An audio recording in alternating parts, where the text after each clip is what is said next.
What is going on, y'all? It's your man Mike Titan, the Game Savant, here with my co-host Bryan Greer, back at y'all with some breaking news. I'm talking break down the walls, Chris Jericho breaking news. For y'all that don't know, former UFC champion Jon Jones has been stripped of the title and has been suspended indefinitely after an incident where he got into a hit and run accident where he hit a car and the woman in the car happened to be a pregnant lady, and then he fled the scene. But for some reason, he thought it was a good idea to come back, grab a wad of cash out of his car, and then fled the scene, hopped the fence where they said an off-duty officer identified him. And then later on, he actually turned himself in, and the next day later was posted on bail for, I think, $2,500, which is like McDonald's money to him. But just to get into this, because before this I wasn't necessarily a huge Jon Jones fan. I really didn't care for him as a person. As a fighter, I thought he was an amazing fighter. I was really looking forward to him fighting Anthony Rumble Johnson because I just wanted to see Johnson just knock the piss out of Jon Jones, just because of the way that he decimated Gustafsson in his last fight. I feel like he would have did the same, if not worse, to Jon Jones. But this right here, this incident with Jones, because you know he had the incident for testing positive for cocaine after his last fight, and then checking into rehab, and then checking out the next day. Like, you know, he probably just spent the night there. He just needed a bed to sleep in. One day he thought he was good. Yeah, one day, and he thought he was good. Right. After this, he clearly isn't. He even has a tweet that he put out that said, I obviously have some soul searching to do. I apologize to everybody who supports me or stuff like that. Yeah, you got some soul searching, some soul finding, some soul reavering to do. You got a lot of stuff to do, because this last one is a doozy. Where do I start? First off, my whole thing is, so in Jones's car, they found a marijuana pipe and marijuana in it. Now, I don't have any problem with him doing marijuana. A lot of athletes say that helps them relax their muscles after games, stuff like that. I don't care about that. That's not the problem. The problem is that he did marijuana and drove. Now, I don't, you know, this is Jon Jones, the face of the UFC, multi-millionaire. You telling me he couldn't get him a personal driver to be like, hey, here's $200. An Uber. Yeah, like, you know, an Uber or something like that, but like, here's an extra $200-$300. Don't tell nobody I was smoking weed in here. And stuff like that. All he had to do. And then another thing is that in the car, there was paperwork signed by Jon Jones saying like, hey, I work for the UFC, or I fight for the UFC. So you telling me you go back to the car, you grab all this cash, which probably isn't that much compared to you. It's probably just your, you know, daily cash money, but you don't think to grab the paperwork that has your name and the company you work for on it. You think the cash is more important. Maybe you were probably on the way to go buy more drugs. Exactly. And then another thing is that you telling me that you are smoking marijuana less than a month before your fight. So, I mean, from what people have told me, they said depending on how much marijuana you smoke, it can stay in your system up to 2 months, a couple of months. I would imagine this probably isn't the first time he's done this, you know, since he just seemed to do it so casually while driving. So I would imagine that depending on what he was smoking and how strong it was, that it probably would have stayed in his system for at least a good 2 weeks. I'm just saying, that's just an educated guess. But you telling me you doing this stupid stuff of smoking a month, like 3.5 weeks before your fight, knowing that they're gonna drug test you after the incident with cocaine that you had? I don't know. This to me, I'm actually glad that he got stripped of the title, because I do feel like this was giving the UFC a bad image. I mean, you have your star player pretty much just messing up, and you just trying to be like, all right, Jon, you know, don't mess up again and stuff like that. It's like, no, after a while, you know, you have to be accountable for your actions. And to me, this was like, dude, are you serious? You ran a red light. You hit a pregnant woman in the car. You broke her arm and wrist. Like, I think her wrist was broke. She had to go to the hospital, and then you left. Like, you didn't even go there and be like, yeah, and he jumped the fence. It's like you just left. You didn't even go to see if she was all right. Like, you probably, he was playing too much Grand Theft Auto. Exactly, he was playing too much Grand Theft Auto. But you probably could have minimalize this whole situation by like 90% if you just would have went to go check on her. If you would have just owned up and you just been like, all right, my fault, I was high, I ran the red light, let me make sure this lady's okay that's bearing a child. Because that's the one thing, like that's the one thing that makes this so bad, is that it was a pregnant lady. If it was just like a regular guy, you know, in a car by himself, it probably wouldn't be that bad. He may have not gotten stripped of the title, but the fact that it's a pregnant lady, like that's like one of the things you don't mess with in this world. You don't mess with pregnant women, you don't mess with babies, you don't mess with small children. If you do anything in the public eye that causes harm to that, you are automatically public enemy number one, and any rights or any good things you got going on is automatically taken away. People think of you in a different light. So for him to just hit a woman, a pregnant woman at that, and not even have the common decency to go check on her. Maybe he was too high. Maybe he was on cocaine again with marijuana. Who knows? That's all for his stuff to know. But for him to not even have the common decency to go check on her to see if she was alive or if she was okay, just, tells me the kind of human being that he is. And apparently Cormier was right about it, because before their fight, he was talking all this stuff. It's like, oh, you fake, you don't know what you're doing. And apparently what he said was true about him. Yeah, I mean, you said it all, because I'm telling you, these are fiend tendencies the way he's acting, because, I mean, it's just sad to see where Jon Jones is. I mean, how do you just get to the point where you run a red light, hit a pregnant woman, run from the scene, not even thinking about it, and then negotiate with the police about turning yourself in? And all this, just allowing time to pass by. I mean, I think he actually let like 12 hours, almost a whole day pass by before he turned himself in. And, this is very bad PR for the UFC. And they had, no other choice but to strip him of the title and suspend him indefinitely, because if they don't do that, then actions speak louder than words. They're saying that the UFC condones reckless behavior. And that they are going to just let Jon Jones fight, even though he just, was high or whatever while driving, and, hit a pregnant woman. Yeah, that would just be a horrible look for the UFC. You're pretty much just saying that, no matter how much our big name stars mess up, we're just going to give them the benefit of the doubt. So I commend Dana White and the UFC for stripping him of the title.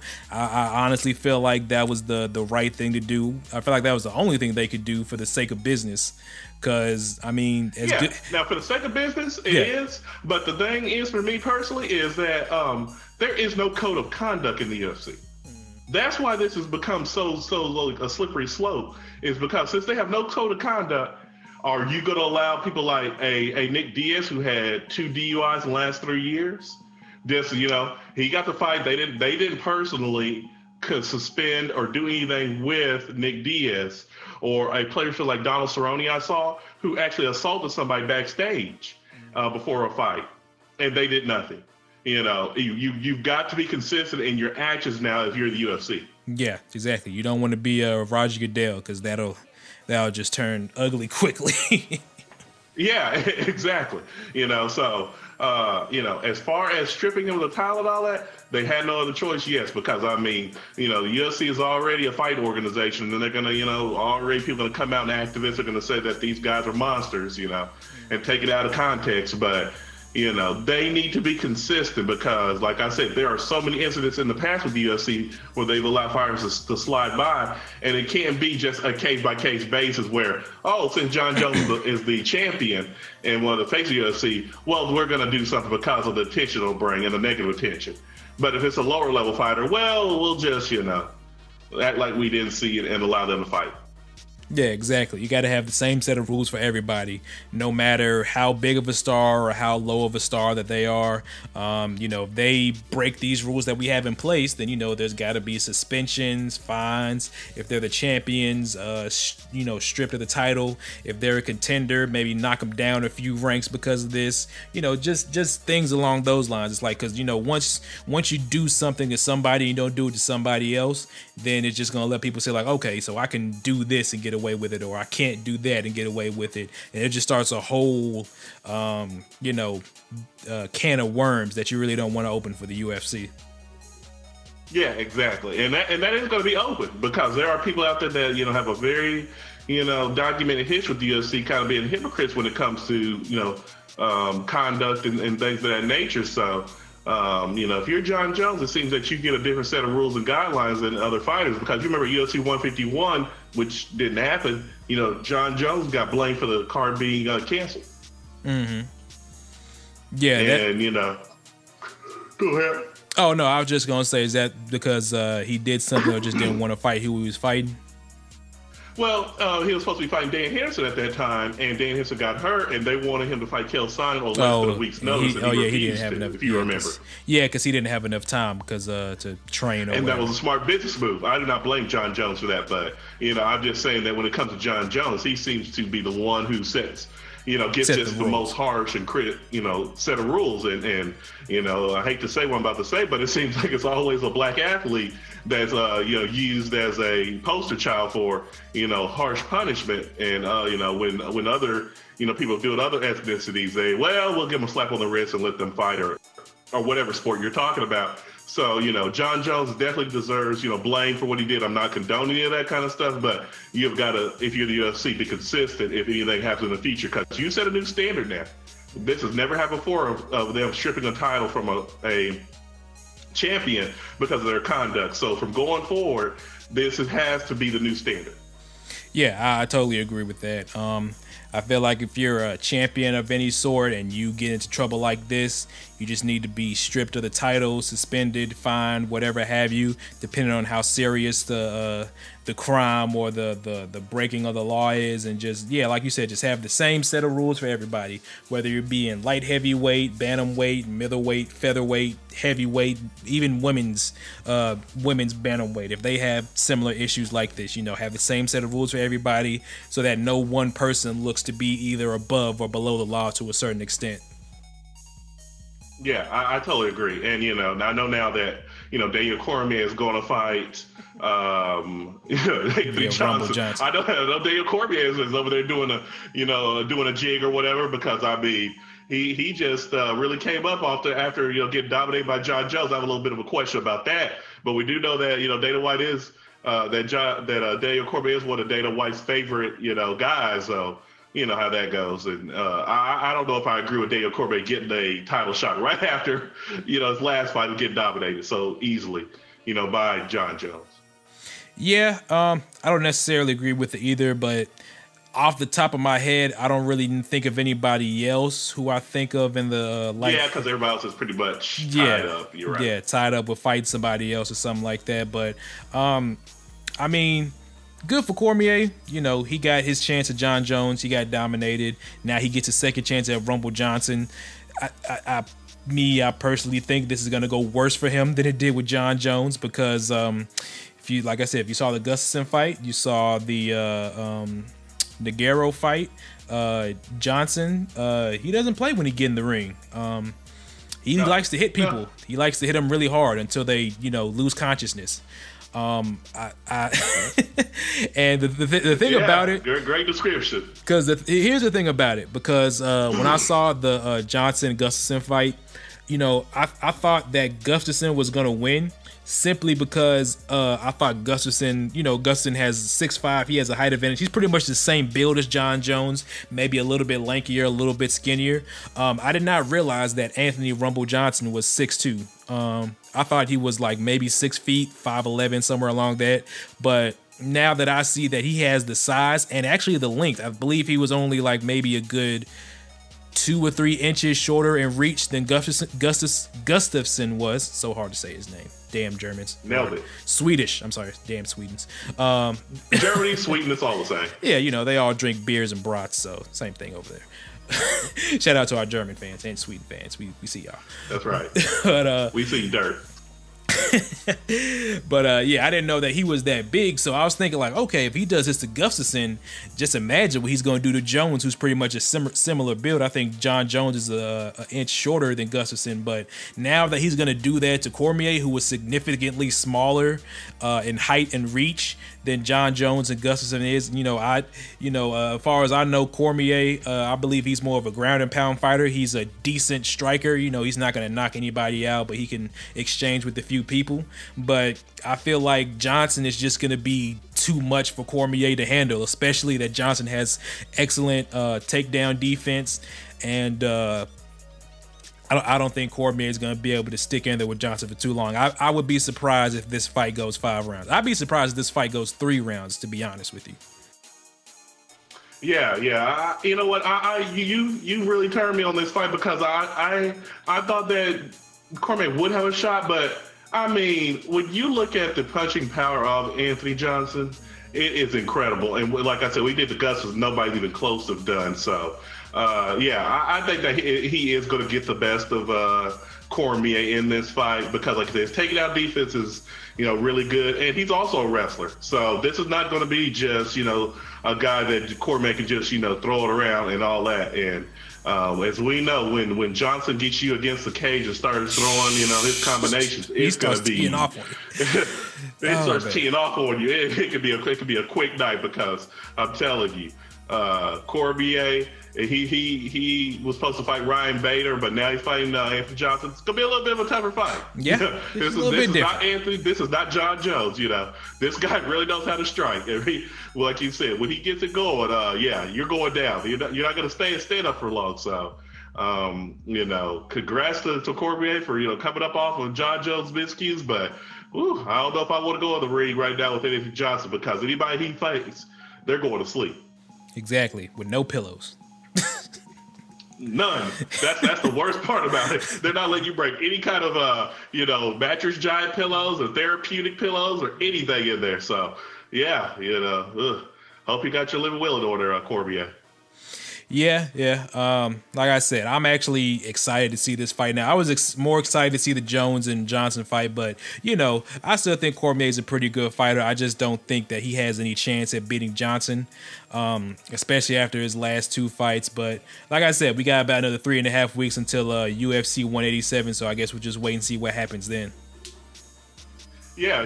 It'll, like I say, it'll be a good fight, but I hate to see Jon Jones go through what he's gone through, and this is just one of those things where I hope he learns from it and comes back. Yeah, hope so. Because, he's still young. He's only 27. So, you thinking that most UFC fighters reach their prime in their early to mid 30s. So you looking at him now, he probably still, if he stays off of drug rehab, he stays in drug rehab and stays healthy, he probably has a good another 8, 9, maybe even 10 years in the UFC if he decides so. But I hope he gets everything together. I just hope that this becomes an eye-opening experience. It was like, wow, I have all this stuff and it can be taken away due to my carelessness actions or not thinking things through just because I want to get a little buzz on a Friday night. Right, yeah, actually, or Sunday morning, as he did. It's just like, right, exactly. Your Jon Jones probably goes all the time. Yeah. But yeah, so I definitely agree with you about that, because this is a serious issue, and if he continues down this road, forget about fighting. It's going to be his life. Yeah, exactly. Exactly. There's been plenty of athletes that's been documented of having drug overdoses. Hate to bring this up, but Len Bias, having that going on. Steve Francis, for all you Houston Rockets fans, just look at him back then when he was playing, and now look at him now, and you'll know what I'm talking about. But like I said, that's pretty much going to wrap it up for this breaking news. We just want to let y'all know our thoughts and opinions on the Jon Jones situation. You got any closing arguments before we get out of here, Brian? Basically, just want to hear, what the fans got to say. I want to hear the comment section. What do you think about Jon Jones? Do you think he's right to strip his title? Do you think, he should be definitely suspended? What do you think about Daniel Cormier getting another shot at the title? So that's I just want to hear from the people out there in the comment section. Okay, yeah, well put. Like I said, thank y'all for watching. Please make sure to like, comment, subscribe. Like my partner said, if you guys have any comments, please leave them below.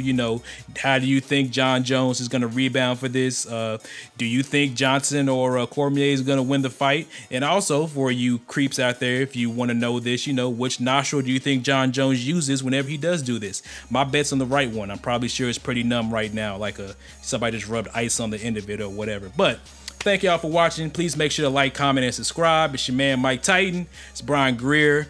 We'll see y'all next time. Peace.